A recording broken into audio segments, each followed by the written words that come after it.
Hello, and welcome to episode 100, the first live edition of the Back Nine Six Pack podcast. My name is Mitch, joined as always by my esteemed colleague Justin. Did you think we'd ever make it here, pal?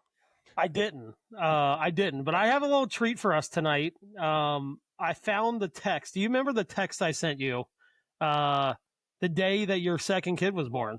I do remember. Wow, this is, I'm impressed that you have this. This is awesome. I do. I texted you January 23rd, 2023, and I said, Happy Second Kid Day. As a present, I bought us 2 microphones. The Back Nine Six Pack starts this year. It was the exact quote. And you called me an animal. So, I mean, what a time. That was truly like, I mean, you know how it is when you have a kid and all that stuff. I mean, you're not the one giving birth or whatever, but that's all a blur, whether you're the dad or the mom. Obviously, more so for the mom. But yeah, I had no idea what I probably said to you then, but that's very humble beginnings. Let's put it that way. Yes. So we started out with two microphones and didn't know what the hell we were doing, and we still kind of don't. So yeah, we 2 years later on fitting Masters Thursday, the kickoff of the tournament is our 2-year anniversary, April 10th. So it only took us 3 months to get started after you actually bought the microphones, but and we had a failed launch. We famously tried to record our first episode, and I think you had the metronome function turned on in GarageBand. And so the whole thing is just ticking and ticking and ticking. I'm trying to hire some freelancer in some Middle Eastern country or something to take it out. It wasn't happening. So yeah, first episode was the week after the 2023 Masters. So yeah, that lost episode. It's to this day when I save episodes and I get ready to upload them, I'm always an episode ahead because I don't want that episode to be lost forever. It needs to be continually reminded to me how much I messed up in the very beginning. So, oh, man. Well, hopefully we've gotten better at this along the way, and it's at least more enjoyable to listen to. Hopefully a little more quality. But yeah, it's been fun. It's crazy to think 2 years. Like you said, there's been kids that have been born. There's I think that's the craziest part. Yeah. Yeah, like how many life events have happened. I had an appendix when we started this. I don't have that anymore. Long story short, cheers to you, buddy. 2 years. Yeah. I'm still not drinking. I got the marathon training, but we're going LD tonight. Oh gosh. Here's the at least 2 more years. Yeah. I might have too much green. Can you tell I'm happy for the Masters here? Yeah, it's like an extended St. Patty's Day in this episode. Yeah. All right. Well, if you are there watching live on Instagram or X, wherever you are, please hit that like button for us. Leave us a comment. We can try to get to those. I think we have a way to see them, so we'll try to figure that out. That's the other thing. Bear with us if the quality's a little off or if things come and go. Appreciate some grace there. But as always, subscribe, like, review, follow us on social media at Back96Pack. Got some fan mail, actually. A couple of people wrote in. We'll get to that later in the show as well. I got a text I received. He said it was a hot take. I just thought it was a great take. So we'll see how that goes over as well. Okay, good to know. But yeah, as always, if you want to send us some fan mail ever, there's a link down in our show description. Click that and you can send us a message. This is going to be a pretty much full go on Masters. This is probably the one tournament we actually legitimately quote unquote cover, if you want to call it that. Definitely our biggest preview of the year. But before we get there, a little bit of our golf before we jump in. I'm back on the stack. We are officially back after a 6-week layoff post-appendix. I can let everybody know, because I know people are very curious about this, of course. I lost, I think, 3 to 4 miles swing speed or stack swing speed. So not super hateful. I'm still up from where I started, the baseline. Went to the range, took the launch monitor with me for the first time. Got a few numbies, trying to get a baseline set where I'm at. Like I said in my goals, I need to start tracking ball speed. I can't be so obsessed with just the swing of the speed. Yeah. I need to see how it translates to actually hitting a golf ball. First time ever I've recorded 150 ball speed. I know that's not a huge number, but that's a start, and it's a good round number that makes me feel like, all right, we're hitting 150 now. It's higher than whatever I was doing before I started stacking. And now let's just build from here. Yeah. Well, It's crazy how much the appendix affected you. I think it's more of where the incision is at, maybe necessarily than like muscle loss or speed loss. I could be wrong. I'm not a doctor. I will put that out there. I am not a doctor, but I just feel like where the incision's at, you're probably a little hesitant too. Maybe I don't know. Not anymore. I didn't get back into it as soon as I could have, purely because like it just didn't feel good to swing, right? Like Yeah, it yeah, hurt yeah. for longer. Like I was cleared to do stuff, but it hurt for a period after what that clearance point was. So I gave it a full 6 weeks. Figured I'd let it get a little bit warmer, even though it's kind of gotten colder again. Um, but yeah, the body feels good. I feel better swinging right now than I have in a while. So I do think that the appendix was slowly kind of sucking my energy, and I just wasn't able to give it what I could. Um, that coupled with the training for the half marathon, I think I just feel physically like in a Better. good spot. Yeah, So, yeah. Oh yeah, for um, sure. and then shout out to me for to growing the game. I could be on live how much I'm growing the game over here. The my my You might kid, be doing more. Who knows? I possibly hey, me and Bryson just growing the shit out of the game. Um, I took Zach to his first free junior clinic. Kid absolutely loved it. He's fired up. We signed him up for Junior Golf One. Shout out to Meadowlinks Golf Academy here in Cincinnati. They do an awesome job with their junior program. So super affordable, super accessible. Got him signed up for that. He's fired up. He starts this week. And we'll just kind of see where it goes from there. You know, they've got a whole series. If he wants to stick with it, we'll keep it on. If he wants to do something else, that's fine too. Yeah. No, that man, there's so many junior camps now, and I think it's awesome. I actually just found an all girls junior camp that I want to get my girls involved in. Um, I think it kind of got lost in like the whole Tiger Woods craze. Just people started golfing because golf was cool. You know what I mean?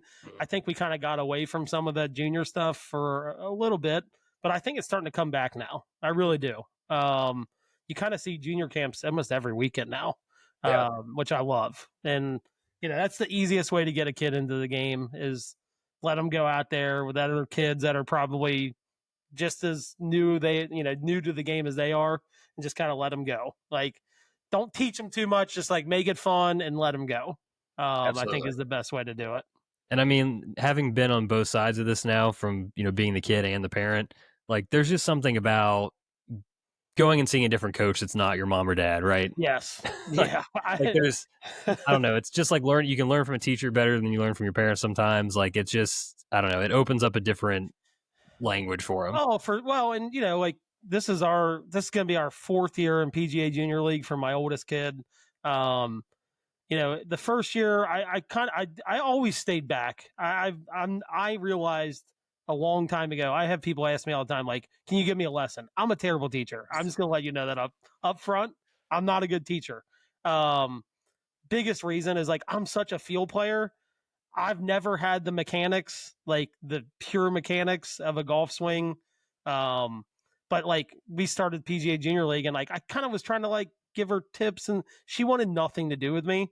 So for like the last 3 years, when they have a match, I get in the cart, I cheer her on, tell her good shot, and that's it. And there's some other dads that kind of get out there and get really involved, and I'm just like there's pros here for a reason. Like there's teaching pros here for a reason. And she wants nothing to do with me. Like she listens to me at home all the time. The last thing she wants to do is go to the golf course and listen to me, critique her or whatever. So yeah, they definitely get them to non-parent teachers for sure. Yeah, I think it's worth it for sure. Anything on your end? Have you played yet? No, I did some virtual golf on Friday, obviously with the rain. Our courses are probably pretty unplayable at this Yeah. point. So I did some there. Played a quick 18 holes. It was good. I'm past the point of hitting into a screen. I'm kind of over it. It's not in the winter it's exciting because you're like I get a club in my hand. When you get to April and you're still hitting into a screen, it's not as fun. I can guarantee it's not as fun. No, hopefully we're not supposed to get rain for a while. That's what it's looking like right now. Maybe in the next week or so, I'll finally get back out on the actual golf course. It sucks because I played golf on a real golf course in the beginning of March. haven't played on a real golf course since. So, kind of teased me a little bit. I didn't know it was going to be a whole nother month before I saw actual grass again. So, I know. Just when you think it's here, it's farther away than ever.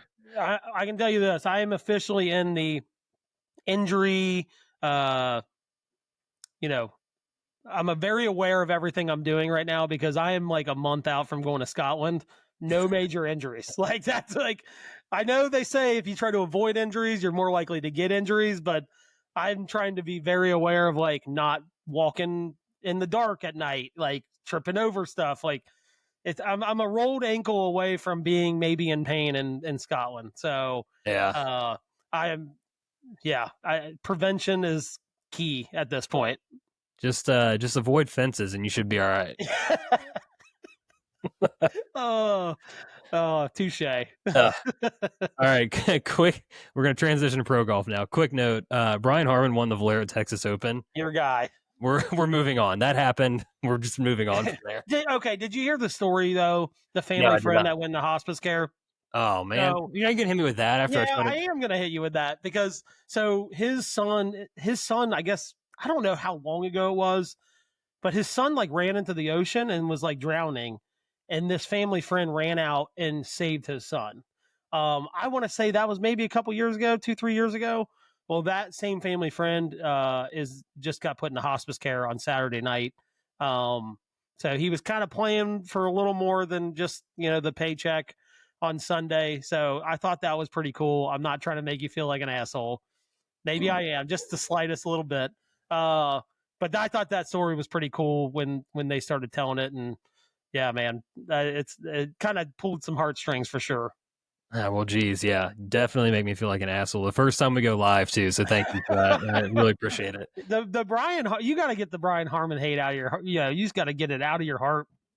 Yeah, honestly, it's just gotten to the point where it's a bit, and you got to have bits You're just gonna, is that a hill you're gonna die on? That's the hill you're gonna die on. potentially could be. But yeah, okay. Well, look, shout out to him and his friend and all of that. Thoughts and prayers, T's and P's. You didn't know. I It's had okay. no You idea. didn't know. I had If no you idea. knew and still went that way, then you're kind of a heel. But you did not know.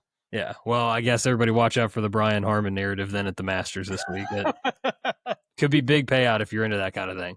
Maybe. And with that, into the 2025 Masters we go. I took like a large chunk of the field here and just blasted the current odds, at least the odds as of this afternoon from DraftKings Sportsbook. This is not gambling advice, first and foremost. I just wanted a way to kind of contextualize the field, kind of talk through some players and stuff before we get into some other things. We're going to do a couple segments, a little bit of a draft, some ideal final groups we want to see on Sunday, all that kind of stuff. But first, I figured we just kind of run through the field a little bit. So I broke these out kind of based on odds. Favorites, obviously Scotty Scheffler plus 400, Rory McIlroy plus 650, John Rahm plus 1300, Morikawa, Bryson, and Xander Schauffele are all plus 1800, Ludwig plus 2000. And from here on out, I will be using the English odds. So you're going to be getting 20-1 instead of these American odds. I hate the plus, 1,000 stuff.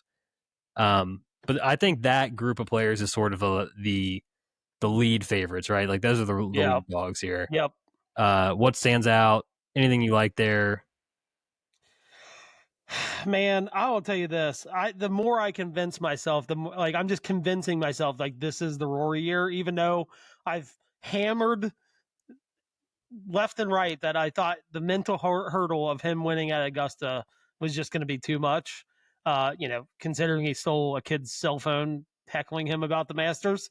Not a lot of compelling mental toughness there, but yeah, I just, man, it's really hard for me to kind of get off the Rory.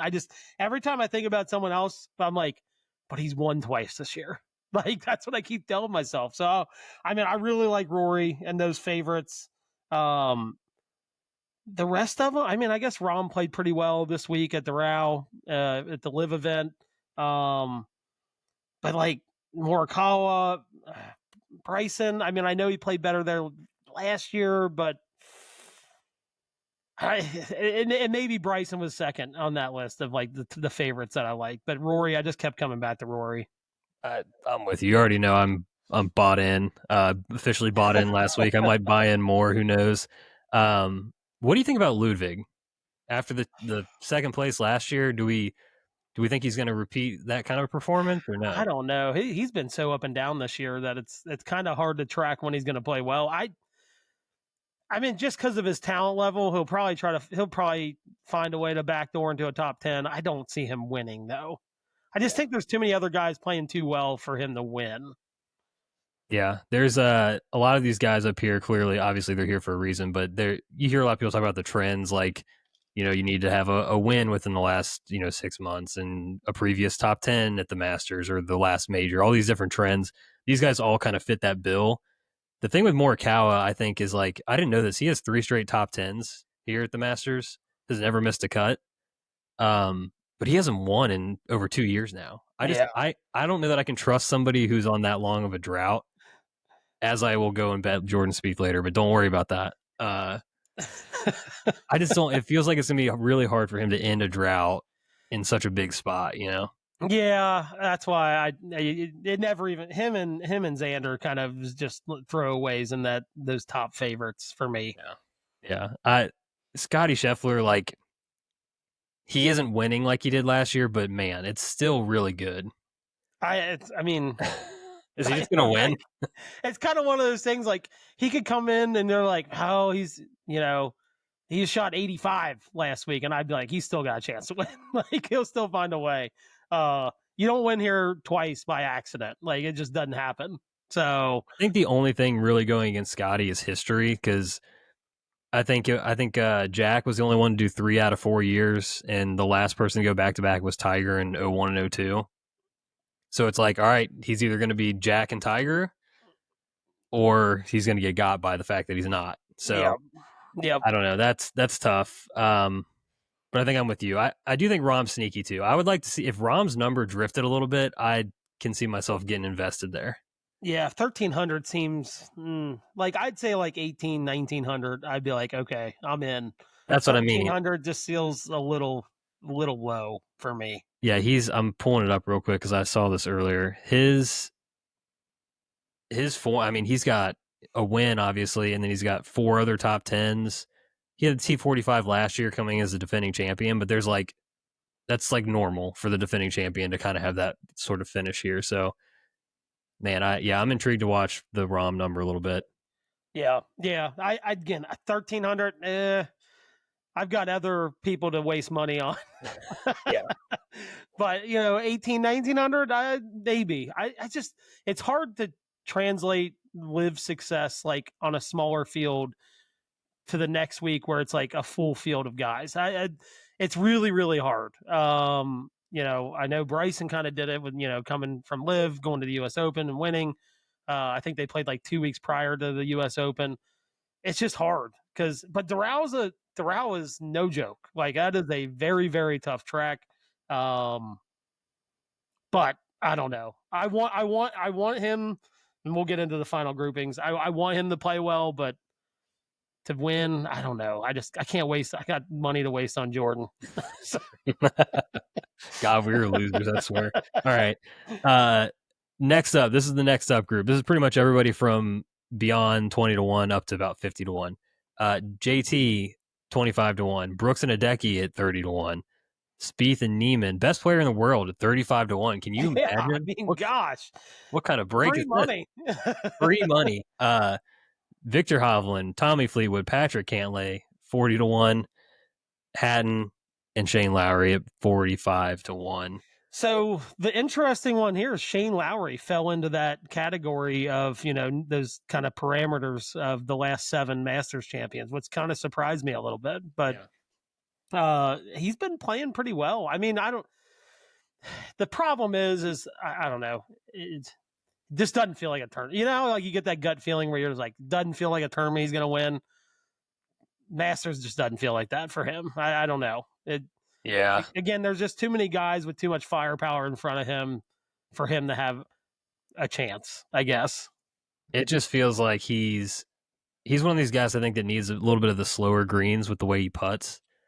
I don't think he does too well on the fast greens Yeah. with the big breaks and all that. He's that's why I think you see him do well, obviously in like the Open and other and or tournaments where the U.S. Open where just like his ball striking matters so much. The Masters, you have to have a little bit of artist in you, and I don't know if he's got enough of that. Yeah, I'm gonna throw in because national championship's on right now. I'm gonna compare him in like basketball terms of this year. He's the Gonzaga of the Masters tournament this year. The analytics love him, right? Sure. They do. But when you start looking at the path to get there, it just doesn't look well, and looks like a second round loss, right? So I like look. I know he falls into that category. I just of all the guys that fell in that category, I'm like he's got the least chance out of all those guys for sure. Yeah. Even though he's got the metrics.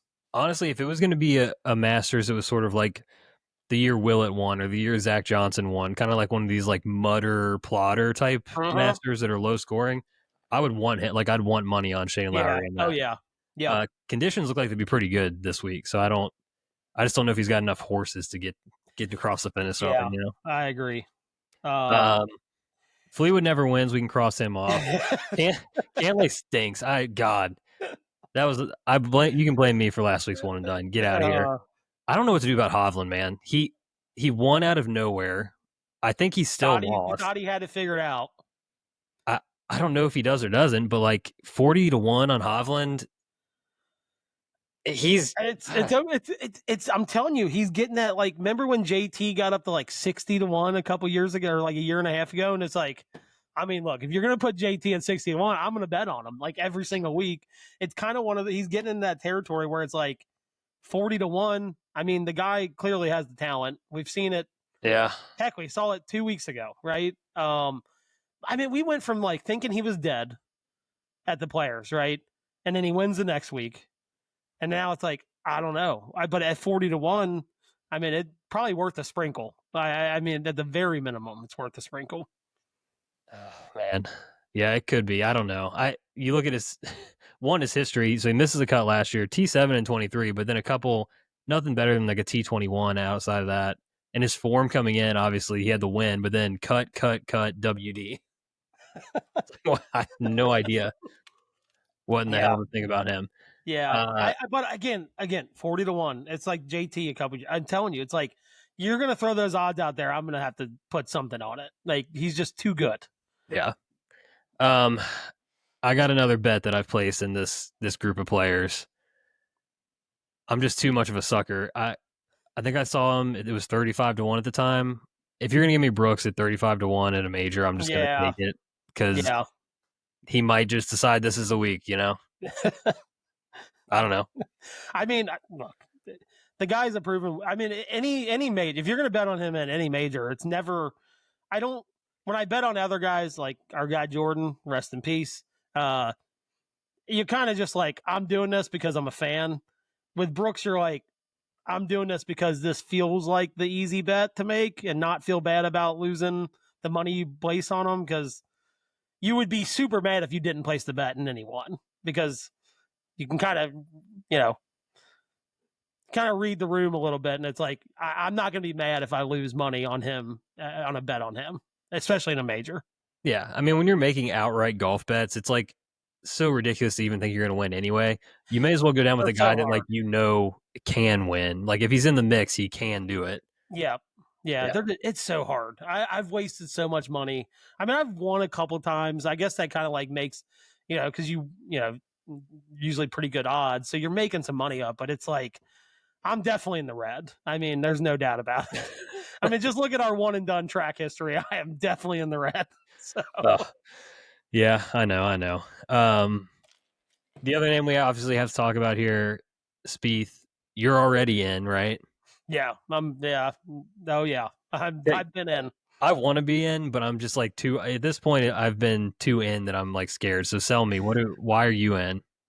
because it's Jordan. Like I mean, like that, again, it's like you're gonna be mad if you don't bet him the time it turns right, and he wins. I'm telling you it's like a FOMO. Like you don't want to miss out on not you bet him all these other times, Why now? Like, just continue the train. Like, just place a bet. When it happens, you're going to be super happy. As you know, but if you don't bet it and I'm on him and he wins, you can never bet him again. I'm just letting you know that. Yeah, I might have to do it purely out of the FOMO of you have already done it. If you win without me, I won't be able to. I won't be able to live with that. Yeah, Sunday night you will not be sleeping well if you realize I've after all these bets we placed on him that I finally got one without you. I don't think you can live with that. Yeah. I found a note here that I want to talk about in a minute, but I want to get through more of the players before we do that. So, all right, this next group, I'm calling this the Can They Actually Do It group. This is everybody 50 to 1 up to like 100 to 1, right?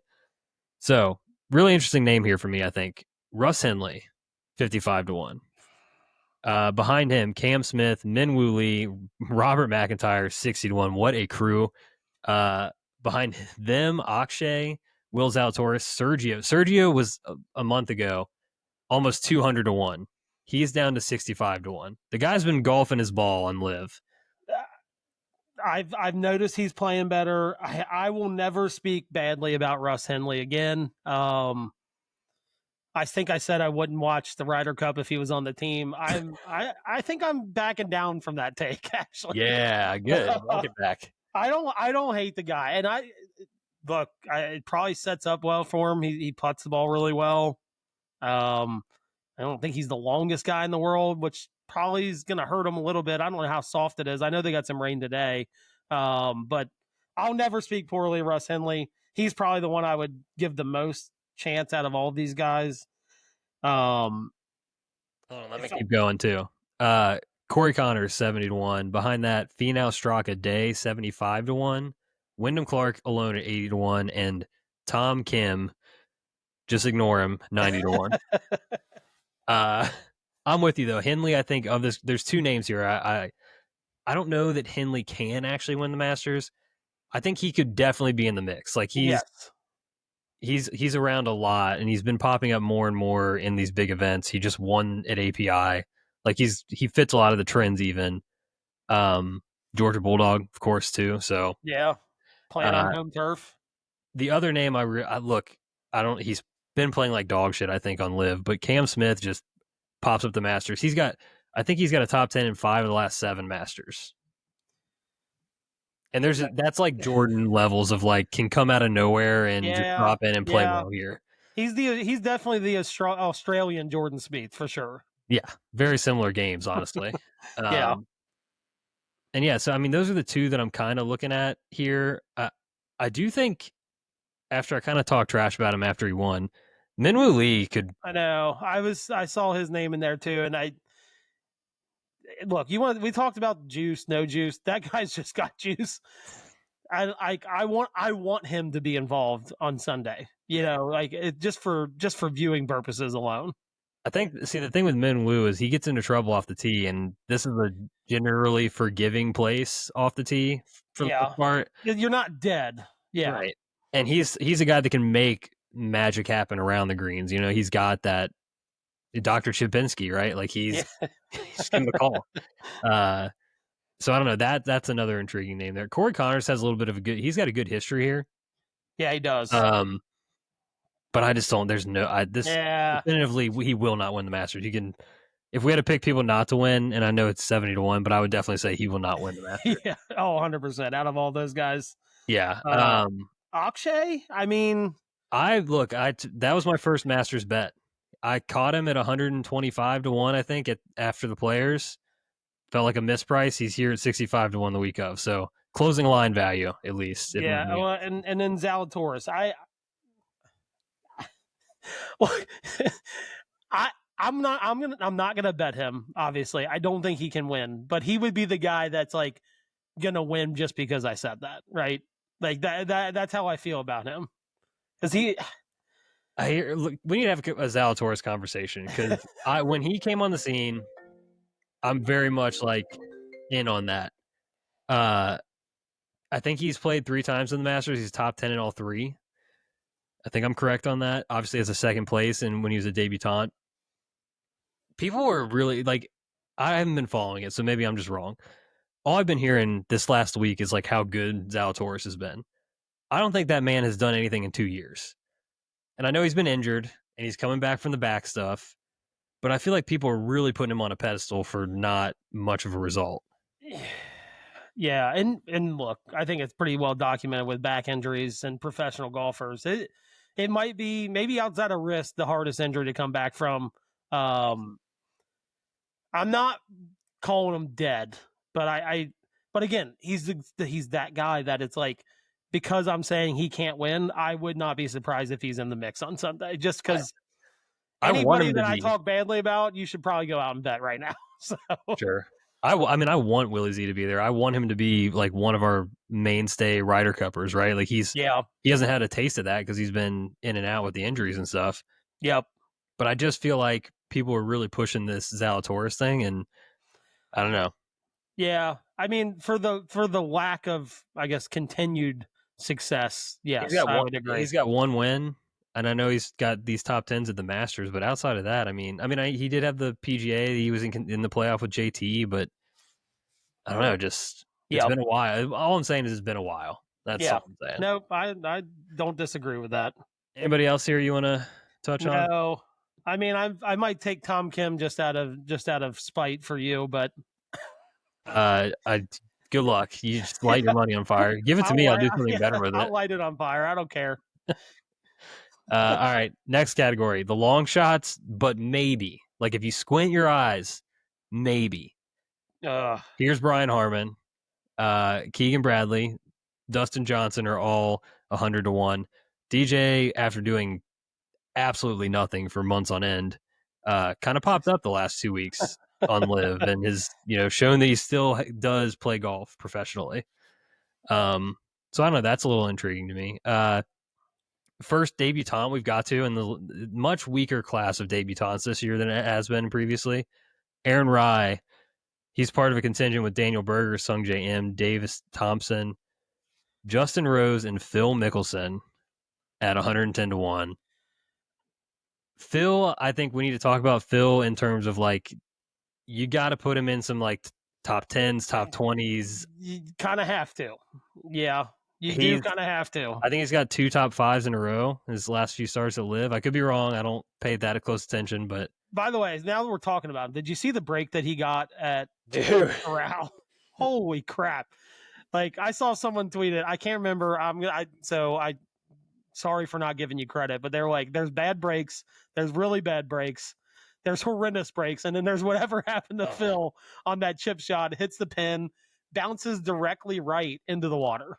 Like it was just the worst luck I've ever seen on a golf course, probably ever. yeah. I mean, it was shades of. I think it was the 2013 Masters. Tiger had the wedge off the flag on. I believe it was 13.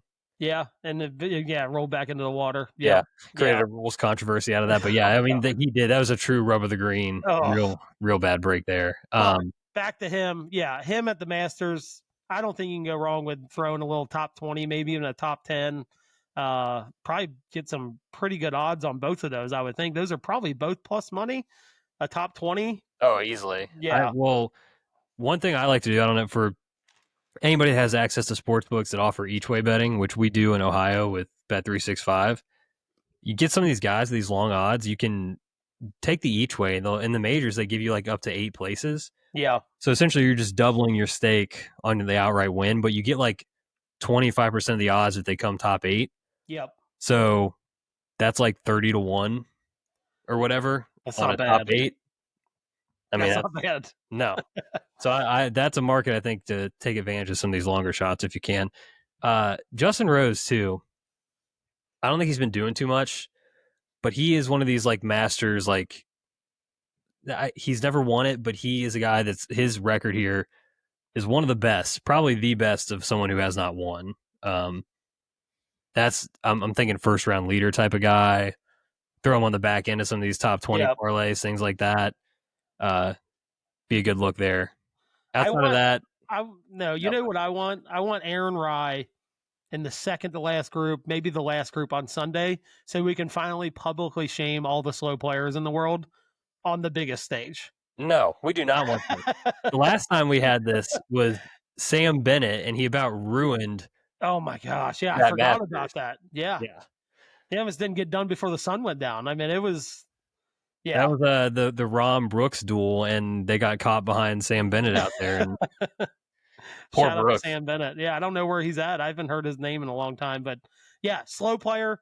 I want to. I think we just need the biggest stage so we can publicly shame people for holding up the golf course. I think that's what golf desperately needs right now. We need like a green jacket to go up to Aaron Rye and be like, son, we simply do not do this here. Yeah. Like just we take his iron covers away, take his second glove away. Just we don't do this Uh, here. That's what we need. I mean, for me, the long shots though, like in my heart, I want Keegan to have a chance. For so many reasons. I want him to have the opportunity to be a player captain. I know he said that he'd cross that bridge when he got there. I would love to see him win a Masters. I think he'd be a good steward for a green jacket. Yeah, I mean, I don't know how many people from up in the Northeast have won a green jacket. So that's Be interesting to yeah, see. I would go to say probably not many. yeah.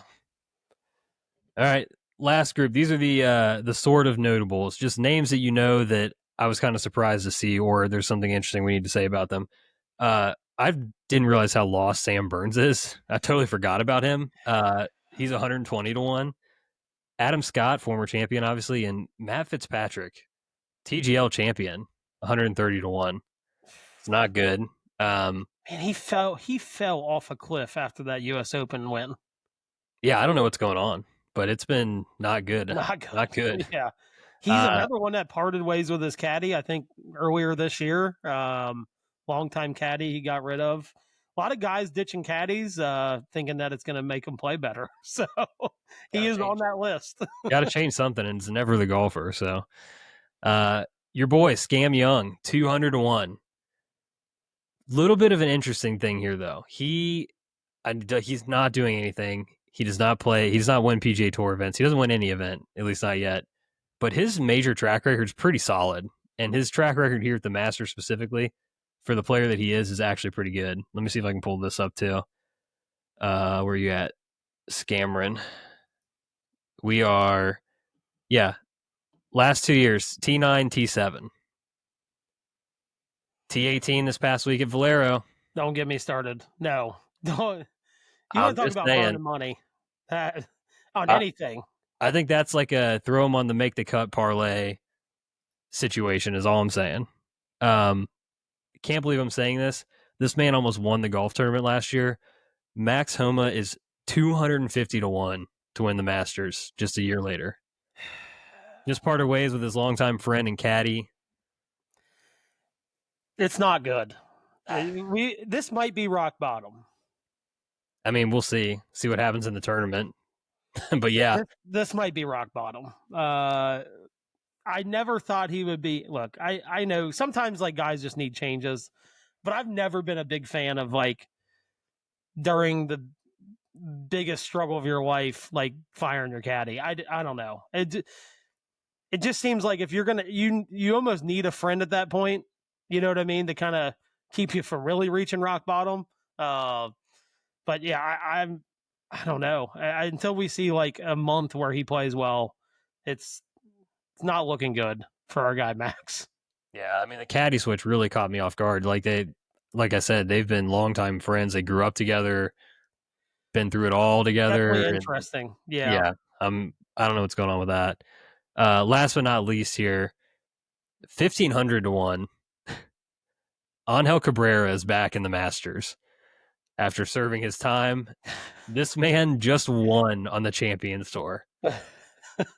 Look, throw me in prison because clearly, like, we got our guy Scotty out here winning after going to prison. You know, we got Angel out here winning after going to prison. I like slap an inmate number on me. I'm ready. I'm ready to win a golf tournament. I mean, I just had to note it just because he just won in the Champions. I couldn't believe when I saw that. I was like, "There's no way!" And he's teeing it up this week at Augusta. Unbelievable. Yeah, yeah, yeah. He played pretty well last week too. I He's know. another one that like not Phil's level. Obviously, he's getting pretty far up there in age, but like Wouldn't surprise me if he like makes the cut, right? Just makes the cut. Wouldn't No, surprise me at the slightest. no. I mean, coming off a win, geez, that's yeah. Yeah. You want to boost the make the cut parlay? That's there you go, right there. I wonder if he's still chiefing cigarettes like every two a hole, because that's what he used to do.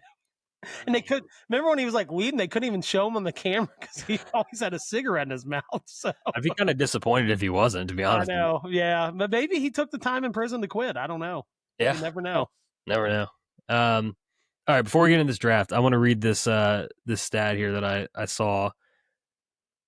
This comes from someone named Ron Close. Not seen this before, but this was interesting to me. At PJ Splits 101 on X.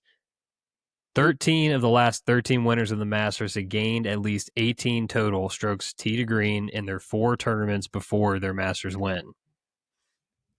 14 players in this year's field are entering the week gaining at least 18 strokes tee to green in their last 4 starts. You want to take a shot guessing some of these names? No. Yeah. Well, as much as we I'll think, let you name them. I have no idea. as much as he hasn't won and everything, Scotty Scheffler still tops this list. Okay, that makes sense. 31.8 strokes gained tee to green in his last 4. Corey Connors, 30.7. Colin Morikawa, 29.4. Shane Lowry, your data darling, 28.8. JJ Spawn, 25.4.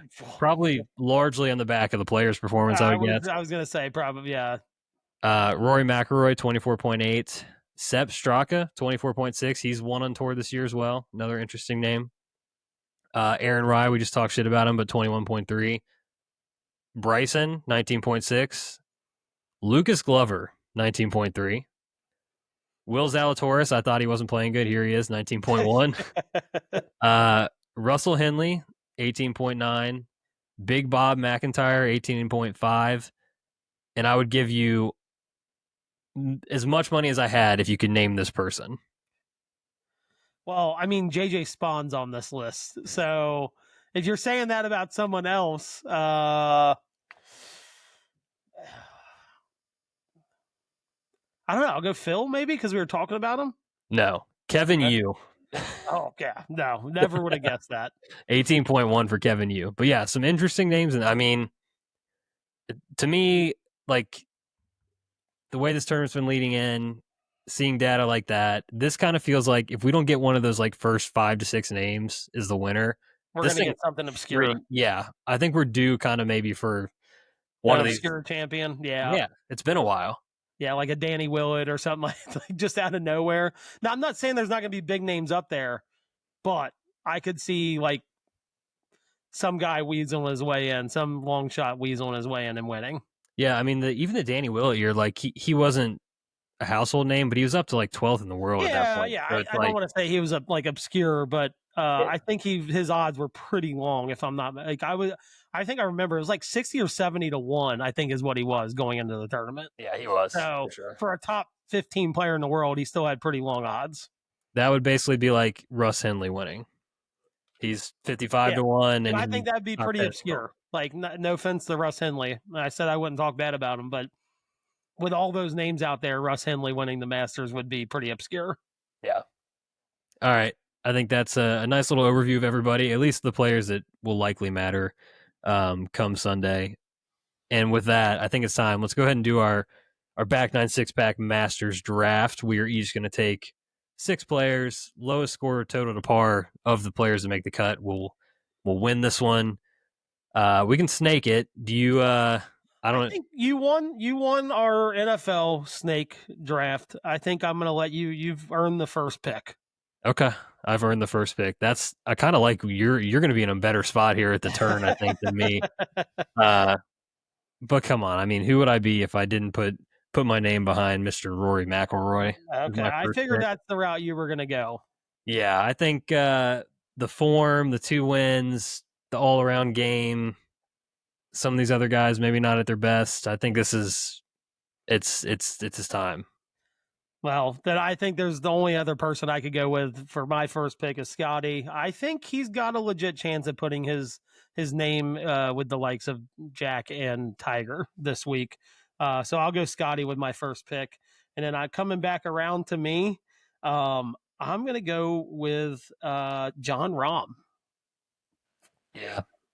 That's why I was hoping I almost wanted the snake because I think getting whoever's left of Rory Scotty plus Rom is like very, very, very Very good. strong. Yep. Because now it's almost like I have to go off the board a little bit even. Ugh, gross. The group at eight like plus 1,800 is just like Yeah, it's not great. I think there's a definitive tier. Those top three, Three. maybe it's the top two, and then Rom's on his own, and then Yeah. there's another one. Yep. Ugh.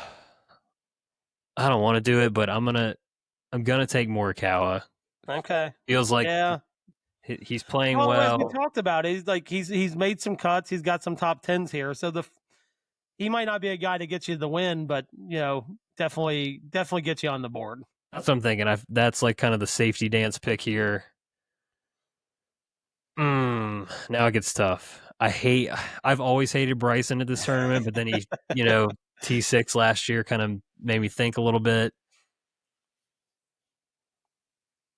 I think I'm going to take Ludwig. Okay, I that's not terrible. just hope the Again, driving I think keeps a him in pretty it. high floor. Yeah. That's not the worst pick in the world. All right, so it's back to me. I'm going to take Bryson. Okay.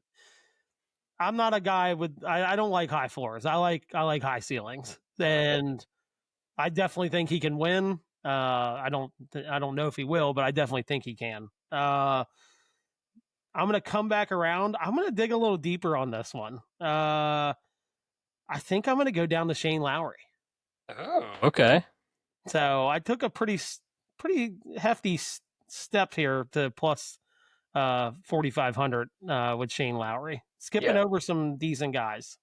I think I'm going to take a step too. The question is, here's the thing: if I don't take him here, you're going to take him, and I don't know if I want to have him or if I want you to have him. That's the problem with Mr. Jordan Spieth here. Man, how healthy is Xander? That's the question here. That's I'm steering clear of him. You can have him. That might just be a swing back later for the 6th pick. Then I don't know. I'm gonna go a little off the board myself. No, we're gonna go Brooks here. I've already bet on Brooks. I should go ahead and take him. I was gonna say I thought that was like the low hanging fruit there. Yeah, I just worry I don't know. We just talked about it. He's either gonna come out here and he's gonna try to win this thing, or he's gonna be dust from go. So yeah, we'll take that. I'm gonna drop a little bit as well here. I'm gonna go down. I'm gonna take Cam Smith. Okay. We each got a live guy now. Wow, you got 2 live guys. I love Liv. Oh, That's also a bit of an oversight on my part. I thought I had more picks left than this. Sorry, but we're gonna stick with it. Oh, so how many you got? You got 6 now? I've got 5. I got 1 5? pick left. Yeah, Okay. you've got 3 left to make here. Yep. No, 2 left. Yep. All right. I'm gonna take Hideki, past champion. Never count him out. I don't know how great he's playing so far this year, but He has a win and then he's kind of disappeared. But yeah, that's what I'm saying. that's what Hideki does. Yeah. So I'll take a Hideki. My 6th pick, I'm gonna take. Man, I've already dug deep on Lowry. There are 2 guys on the board here that I cannot believe are on the board. You know what? Give me JT. I was gonna say you've already bet JT. Yeah, give me JT. I'll take JT. That again, if I didn't have him, I'd be sad if he won and I didn't have him, or if we left him on the board and he ends up winning. Although that would be pretty standard procedure for us. I'm really at a crossroads here because it's like I'm the Jordan Spieth truther. I'm defending his honor in group chats left and right. I have enough wagers on him this week. That's the thing. Is like I don't know if I want to double down on it, right? Like I'm already not planning on doubling down. So Xander's still there, but like I just think he's hurt, man. I don't know. I don't know. I'm not ready to take Xander. this is so tough and so sad. I'm literally between Russell Henley and Jordan Spieth. Like that's where we're at. That says a lot about Jordan Spieth, I think. uh, or does it say a lot about Russell Henley? Like we said we were going to talk bad about him, but Yeah. we don't maybe believe in him as much as we say we do. All the trends and stuff just fit. Like Henley fits, man, and Yeah, he's Spieth is a flyer. Which is Russell's probably the better bet. and just looking at. I mean, Spieth last even. The Masters Magic. Even he missed a cut last year. It's like Yeah. since the win, it's like either third or 46. Like that's kind of where he's at. And then just to take a quick peek at where is Russell Henley at? I know he's not that far. There he is. His T38 last year, but he does have a T4, T15, a T11. He's just been playing solid. I got to put my money where my mouth is, and my draft picks where my mouth is. I'm taking Spieth. Give it to me. So when Russell I knew Henley you wins the couldn't Masters, pass him up. You couldn't pass him up. I was hoping you'd take him just so I didn't have to, but you left me no choice there. All right, just to round up these teams real quick. Justin has Scotty Scheffler, John Rahm, Bryson DeChambeau, Shane Lowry, Hideki Matsuyama, and Justin Thomas. I've got Rory McIlroy, Colin Morikawa, Ludwig Oberg, Brooks Koepka, Cam Smith, and Jordan Spieth. Interesting. Yeah, I need a W in one of these drafts that we do. I mean, I'm just taking L's left and right. So you might just want to rock up at the U.S. Open at Oakmont with your team, dude. Like, I think you got a squad for Oakmont right there. Hopefully for the Masters, for my sake. Hopefully. Again, I'm tired of taking L's in these drafts. I know. Taking too many of them. I know. All right. On to the next thing. Let's I want to talk final three groups. This could be who you want to see, because I know there is who would the network want to see, who would CBS want to see. But that could be different for what you want to see, So what do you got? What's your third to last group? Rahm and Phil Mickelson. Oh, okay. Interesting. Obviously two live guys, but having Phil in the hunt on a Sunday at the Masters, it's like apple pie. You know what I mean? Like it has to happen. It feels right. I'm with you. And Rahm, just for the pure,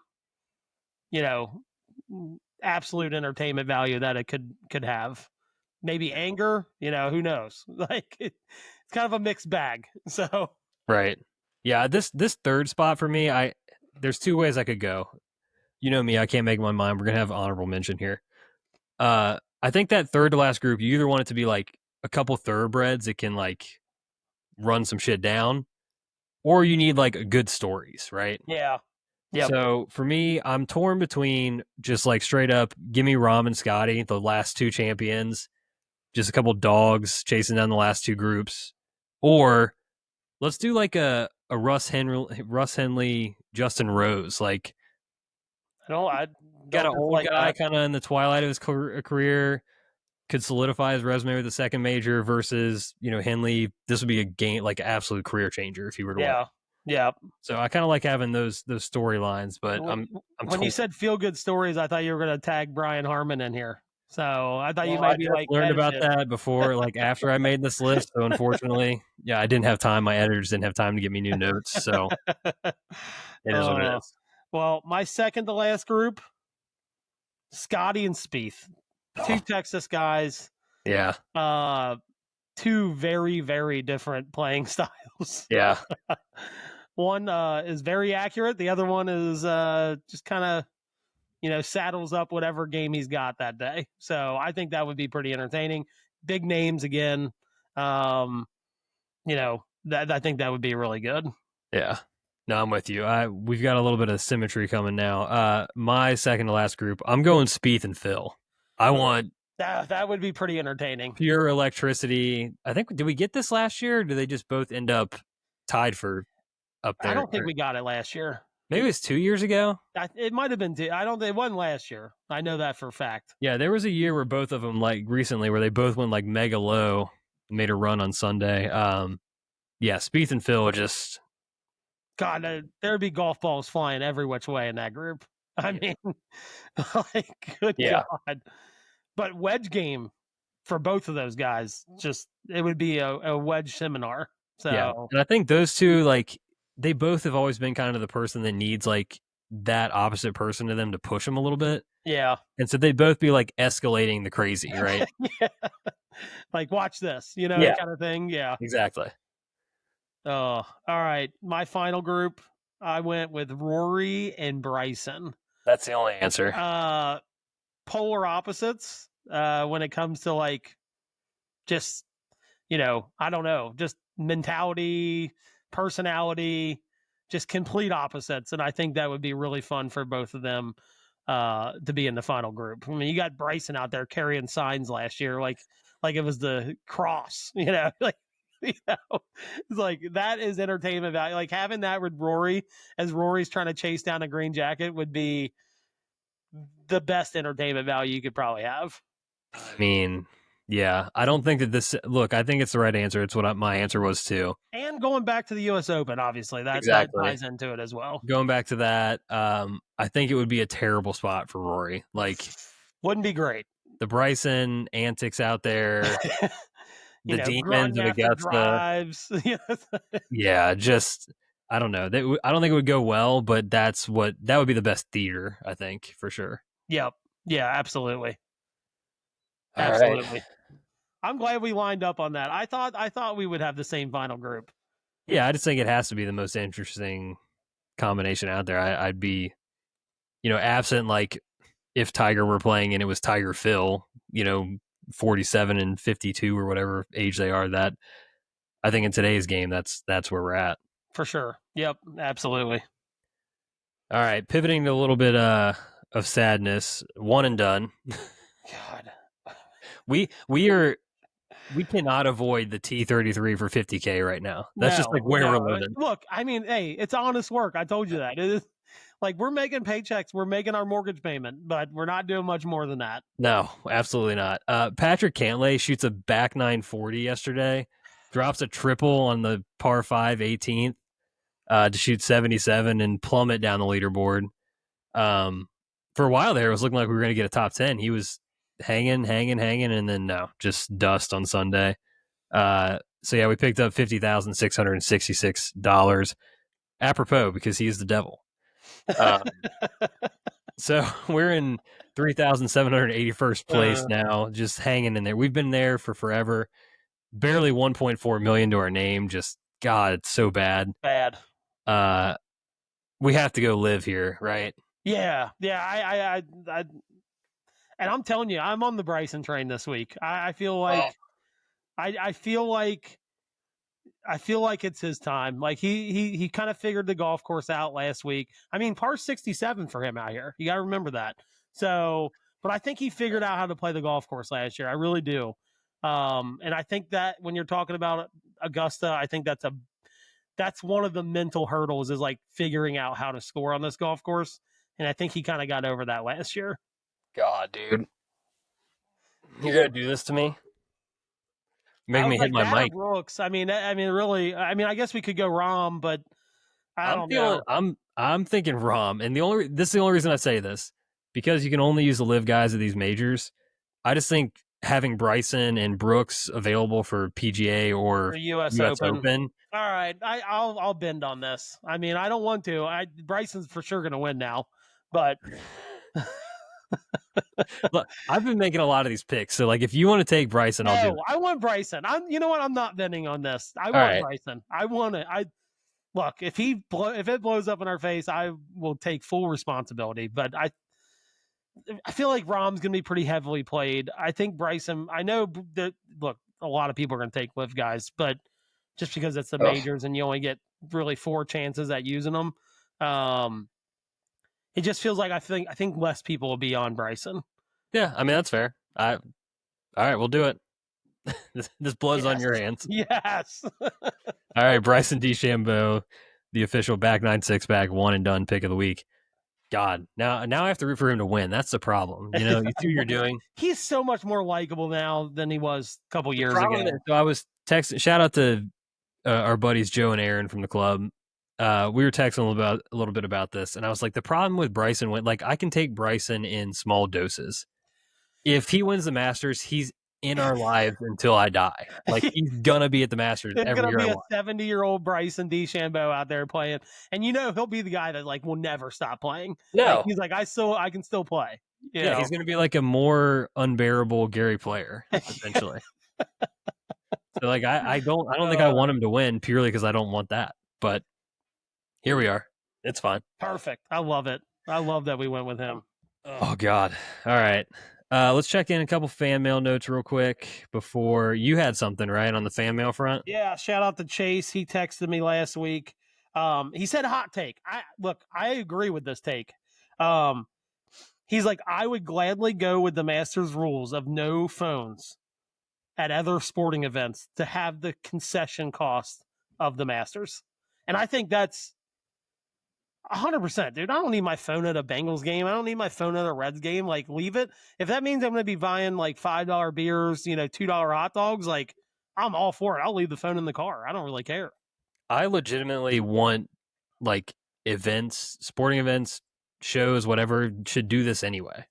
We should Oh, put your phone in a lockbox or whatever. Get leave it it. at the end of it. Yep. I one of my one of the best. Actually, not even just one of going to the practice around the Masters. You leave your phone in the car.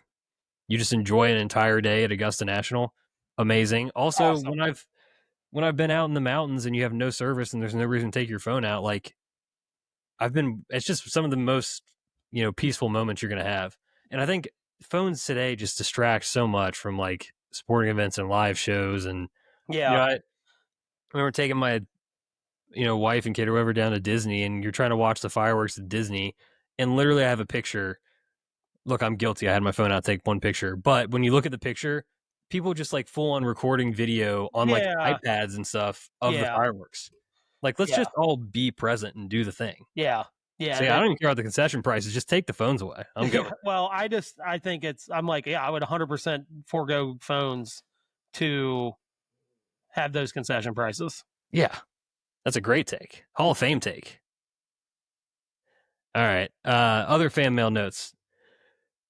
Let's see what we got here. We got shout out to Hinkle, our boy, chiming in on the most frustrating moments in golf. We talked about last week, did our power rankings. He's right in line with us. The number one on the list is the just absolutely smashing a drive and then dumping your wedge. He specifically calls out into a greenside bunker where you make bogey or double easily now. Oh yeah. Yeah, I mean, there's nothing worse than being position A and then blowing it, right? That's what I hinted at with like the par five when you're like greenside and it's like you just find a way to fuck it up and not even make par. You know what I mean? Like that's Yeah, or even par sometimes pisses me off. By the way, we got a little visitor here. we I do. did not want him barking in the show. So Shout out to Shank. yeah, What's up, Shank buddy? is yeah, awesome. I have not hit a Shank since we got him. By the way, so That's good. it's Speaking always of in my Shanks, mind. did you see the camera angle of the Justin Rose shank from this Oh my weekend? gosh, what a horrendous! Oh my god. It was like right down the line of the shank coming at you. Like I just think there's no better camera angle for that than what they had. no, for sure. All right, next one. This is from my loving wife. Shout out to Susie. Congratulations on 100 episodes. I'm proud of your hard work and can't wait to listen to 100 more. Cheers. God willing that there will be 100 more. We'll see. Yes. Yeah. But thank you. And honestly, thank you to her. Look, we've done this basically every Monday night for 2 straight years. Like, you got dinner, bath time, bedtime stuff going on. So, Yeah. like, shout out to And we're both Danielle. married to teachers. You get conference nights thrown in there, Yeah. like just a lot of stuff. Yeah. Yeah. So, shout out to her for letting us do this stupid thing. Did you get any other texts or anything? Nope. That was the only one I got. Nice. All right. Well, just a reminder, please, always down in the description of the show. Click that link if you want to send us some fan mail. We'll happily read that on the show. And now it is time. First time live edition. Yeah. We are taking it to the patio for a patio beer segment. Oh. If you're new to the show, welcome. Patio beers. Anything goes in the patio. These questions, we do not tell each other about these ahead of time. We've done this now 100 something times. We've probably had a couple repeat questions at this point, but not too many. But yeah, You want to? Yeah, I'll kick us off. Well, we have a lot of food. Just for anybody that's new, we've had a lot of food, restaurant related questions. Sure. This is new. I mean, it's down the food route, but this is definitely a new question. Um, if you got one, like, you're not dying, I don't want it to be that way, but like, if you're like, I get to eat out at a restaurant one more time, that's it. You get one more time. You get to eat out the rest of your life. Where are you eating that meal, and what are you having on that meal? God, dude, such a good question. I feel even more pressure now that we're live too. Even beyond the normal pressure of the patio beer segment. Gosh, I mean, I've had so many meals where you're like, damn, that could have been the best one that I've had, Yeah. right? Uh, and yet trying to think of it on the spot is very difficult. It's hard, not like being in Cincinnati here. Like, it's really hard to pass up on a place like the Precinct or Ruby's downtown or whatever, just because like those are like some of the meals you have where it feels like an actual experience more so than just a meal. Like I don't know, you're usually with a big group of people. It's all the bells and whistles you could ever want. Um, I don't know, that comes to mind, obviously. But then there's like the other meals where it's like, man, I hit this dive when we were on vacation wherever, and it's like the wings just like, you know what? That's what it's gonna be. I'm gonna get there. I still cannot get these wings haunt me. The Bulldog Cafe in Whitefish, Montana. Oh, This you was went on with our a place in Montana. Holy crap. Okay. dude. I know it's not fancy. It's none of I that was stuff. expecting something local. You know what I mean? Yeah, well, that's what I mean, I gave you the Ruby's preamble, the precinct, all that stuff, but I think it was our 10th anniversary trip. They have these huckleberry hot wings. The most unique sauce I've ever had. The wings I've never had, like they were just like the perfect double fried, double dipped wings. It was the vibes the first night of our trip, so it was like, vibes are high, all that stuff. So really it's more about like recapturing the moment than it is the meal itself. By the way, I'm glad you said double dipped because there's no other way to eat a chicken wing than double dipped. I mean, Am I I've seen the wrong? light, and I'm gonna see the light from the clogged arteries from eating them. But yeah, it's like, dude, it's another uh, level. that's interesting. So you went out of town to a restaurant on a vacation. I don't disagree with that. Small divey pub in a small Montana town You too. can By the never way, go wrong with a dive bar. yeah, Dive bar food is some of the best. It's the best invention we've ever had in America.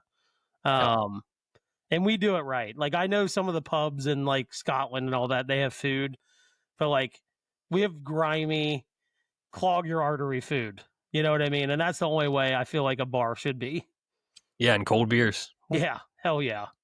Uh, all right, so mine, I went local, and like I thought about, like Jeff Ruby's, this and that. I'm going with a different steakhouse. This place is 5 minutes from my house. I knew it. I have a waiter that always waits on me. Uh, shout out to Corey. He's the man. He's from. I don't have any many Canadians in my life, but he is the one Canadian that I have in my one of the Canadians in my life. But Jags. I went with Jags. Um, I'm getting their filet mignon, and I'm getting it with their garlic mashed potatoes. They call them something weird, but they're green beans. I think they're like I can't even remember what they're called. They have them something on the menu, and I'm like, "What is this?" He's like, "That's green beans." I'm like, "I always thought you didn't have green beans because they're not like listed as green beans on the menu." But and then I'm getting a smoked old fashioned. Um, they have, I think, the best smoked old fashioned I've ever gotten at a restaurant at Jags. Mm. Yeah, Buffalo Trace is the only way to go. So for me, at least at Jags, but I'm going with Jags. That's where I would go. That'd be my last dinner. I respect it. I mean, Jags is great. It's for me. It's geographically speaking, it's 5 minutes from me. But I also like I know a couple of the bartenders and I got a waiter. Like I just know people in there, so like it'd be enjoyable for me to go in there and have my last like time I'm ever eating out. Yeah, absolutely. Uh, I did see on Instagram shout out to Tommy Turndogs. He asked if we could do some live questions. Look, if anybody's still Hey, watching, fire away. fire them in there. We'll try to get to them. I don't know if you've got any on Twitter, Justin, or X. Sorry, God damn it, I did it. But yeah, I got the Instagram chat open if anybody's got one before we move on. But yeah, I don't know. That's the thing about the meal question is it's like, do you just go like the local spot down the street that you just love and the person knows your name and you get great service and it's like that, or is it like I said, finding that experience in that moment from a snapshot in time where it's like this was the best thing you were doing right Yeah, then. I don't hate that route. I mean, I think you can go either route. For Yeah. me, like I just frequent the same places a lot. Um, that like there's just something about walking in and like knowing the bartender and Oh like yeah. knowing who your waiter's gonna be and like you've got a history there. Like they kind of, like I just made eye contact with him the last time I was at Jags. He knew exactly what old fashioned I wanted. Like didn't even have to order it, just brought it to the table. Like I made eye contact and I got my drink. Like Yeah. there's something special about that. The only time that something like that's ever happened to me, we were on our honeymoon. We did an all inclusive in the Dominican, and it was like one of those, you just pull the move. You give the big tip to the bartender the first day, Yeah. Yep. and every time you come up to the pool bar, boom, there's your rum Takes and coke care of you. waiting for you, Yep. right? So yeah, I know it's awesome. uh, Couple comments here. So shout out Big Pat chimed in. Can we keep trees falling at the club?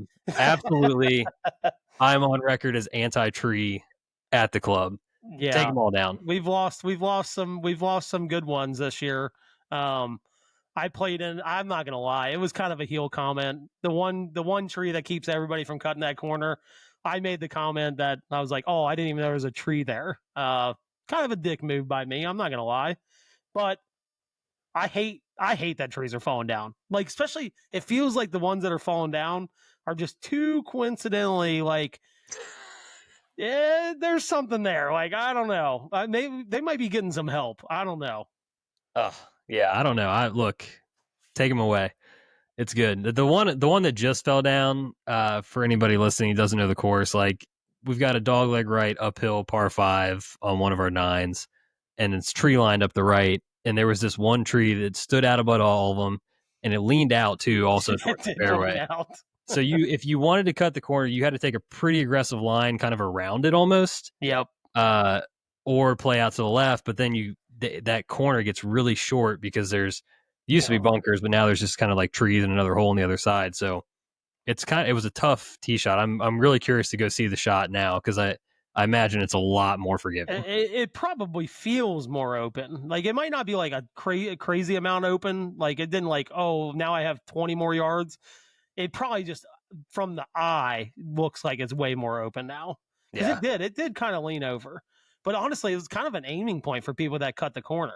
Like Oh you kind yeah. of wanted to hit it right over the right, just to the right of center of that tree was like the perfect line. Yeah. Uh, Gonna have to find a new aim point now, I guess. It looked like from the pictures that you can actually like see the You fairway might be now. able to see your ball land now because before you go behind that tree, and you're like, that might be okay, but it like had a cut on it. In the back of your mind, you're like, it's not going to be okay. But Yeah. now you might actually be able to see it land and kick right into the hazard. So Yeah. Oh. Pat chimed back in. It was an FU elm, is what he said.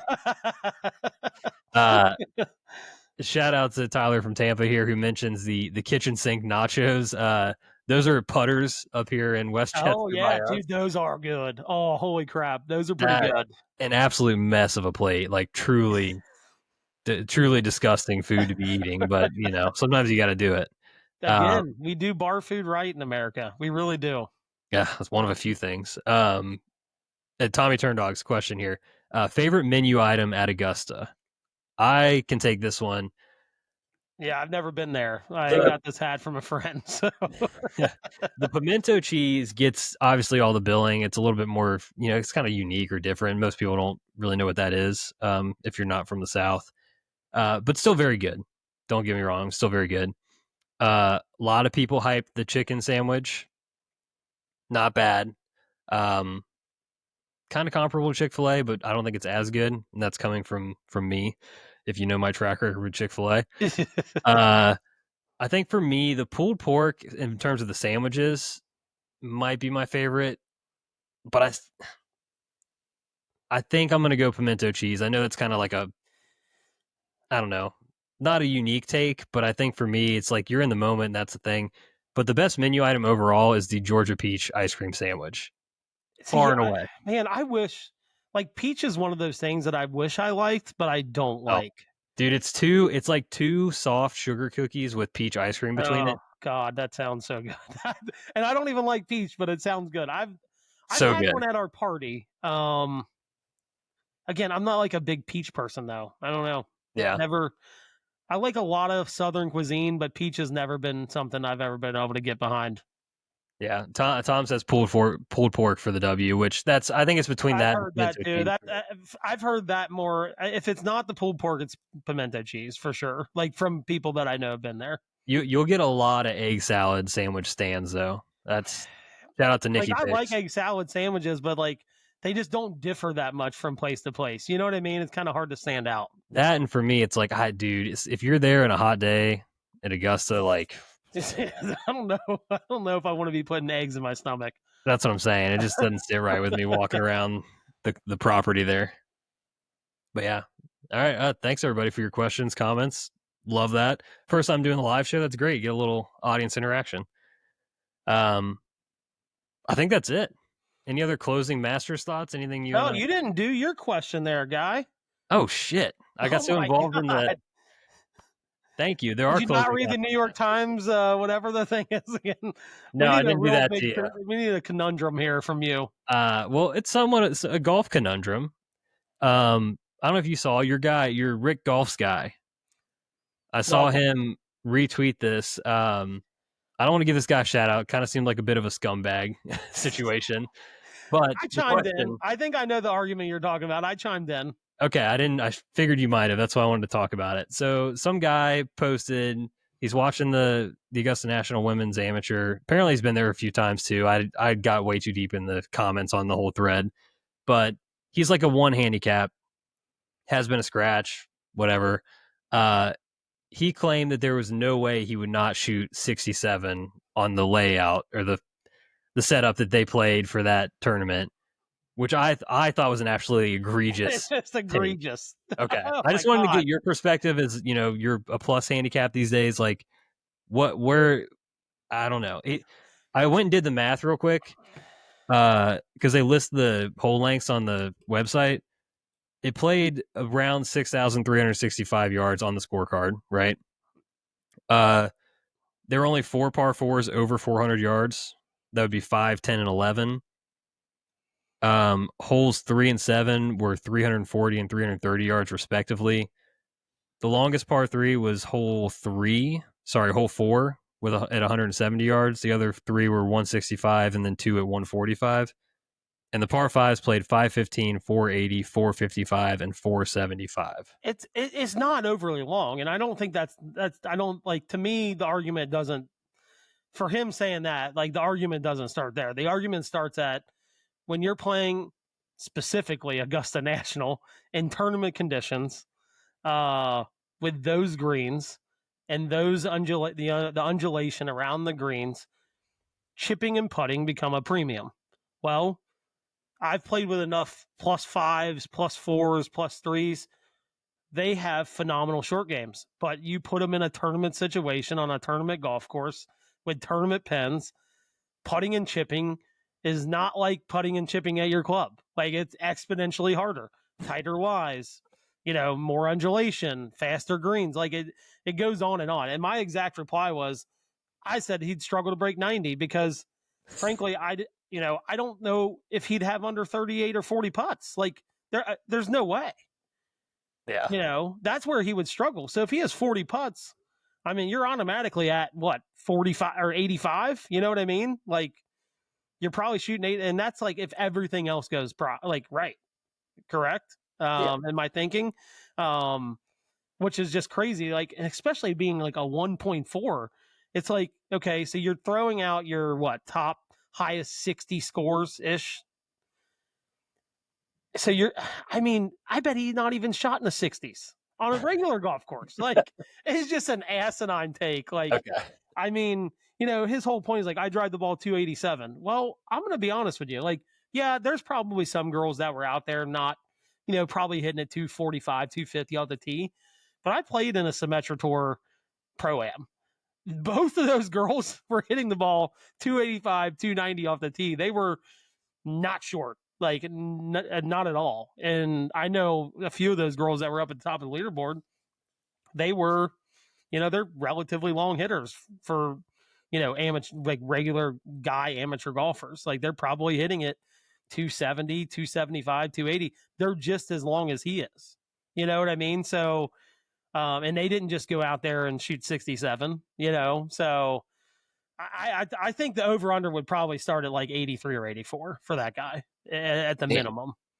Yeah, he pulled the Bryson. It's a par 67 for me. Yeah, that I saw that take and I'm like, they're like, if he was like, I'm a +5, I'd be like, okay, your over under would start at like 75 or 76, probably, right? Yeah. Maybe even low, like +5, probably be like 73, 74, especially a male +5. That's probably a high level college golfer from 6,200 yards. Yeah, they're probably going to have a decent chance, at least breaking par, maybe being in contention at that tournament. We're talking like a guy that goes to like Ohio State to play golf or Oklahoma State or like name Alabama. But still, like even like a +2 weekend golfer, no chance to break seven. Really, probably no chance to break 75 out there. Yeah, I mean that was my gut reaction for sure. Because it just, like you said, it takes away.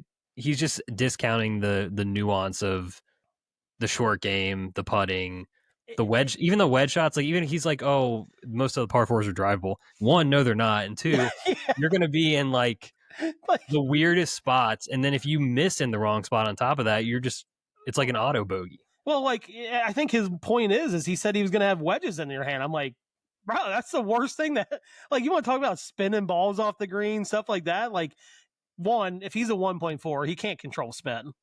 So he's going to be hitting these wedges in there, full blast spin, probably spinning things off the green, even if he can hit the green. And I think what people don't realize is like how tight lies are, like on a tournament, like a tough golf course. Like when I played Coldstream in the Ohio Mid-Am, like, dude, there was some lies around the greens that you're like, holy shit, am I even hitting off grass right now? Like, it's really like, you're like, there's like no room for air here. And like, I'm sure Augusta National is no different in the pitching areas. So, no, well, they famously mow the grass so that like you're always in the green chipping. The green, which is, for everybody knows, that is the hardest chip in the world. Yeah. Now throw like into the grain on an uphill lie and you're trying to like pitch it to a short-sided pin. Good luck, bro. Like that'd take him 4 or 5 shots. Yeah. Like it's crazy take. It's funny. That's the one thing you'll see it every once in a while pop up on like X golf and all that. Like people that are pretty active on there. Every once in a while you'll see a guy in the comments like, I probably could have made the cut at like the Women's US Open. I'm a 2 handicap. No, you couldn't. You wouldn't even been able to qualify for it. Like that's how good some of these girls are. So it's absolutely crazy. Crazy talk. Yeah, that's what I'm glad my gut was right on that one. I figured, but I was curious what you thought. So, yeah, people, man, I tell you, if they had the confidence they did, like behind a keyboard on Twitter or X or whatever that they do with their golf game and just regular life, they'd probably do a lot of great things. But like, I think what happens is you get guys that go from like a 7 to a 2 and they're like, I'm so freaking good at golf. And they just have like no idea that there's this whole universe of like the 1.5% of people that are better than him that are just like, and then the steps from like where he's at to a plus and where a plus is at compared to a professional golfer, those leaps and bounds the gaps are so wide, especially if you're like a newer scratch golfer. Like you just don't understand how wide those gaps are. Yeah, undoubtedly. So, like, I think someone put it I saw a comment when I just looked at mine. Someone was like, the step from like a +5 golfer to a professional golfer is further away than a +5 is to a 20. And I actually agree with that take. I think a 20 is closer to a +5 than a +5 is to being a professional golfer. Yeah, just like I think the floor ceiling between, you know what I mean? Like the ceiling of the 20 and the floor of the +5 makes And it tighter, right? yes, yeah, correct, Yeah. exactly, exactly. All right. Good chat there. Man, 100 episodes, live show down. We're doing it. We're Yeah, doing it live. love it. Thanks for everybody coming. Yeah, I like we appreciate like we do this for fun. It's fun for I think it's fun for us to get on here and talk about the game we love every week, and we definitely don't take that for granted. So we appreciate everybody listening and being part of what we've done over the last 2 years. Yeah. I mean, that couldn't say it better. Could not say it better. Again, shout out to our wives for letting us do this every Monday Yeah, night. Shout out to our friends that have, supported us along the way, hopped in and got on the mics, recorded us doing something stupid on the golf course, whatever yeah, it was. Like, thank you all. It's been a blast. And again, cheers to another 100 more. yep. Enjoy the Masters this week, everybody. Thank you for watching. Please, on the way out, smash that like button, subscribe, rate, and review the show. Follow us on social media at Back96Back. Until next time, cheers. See ya.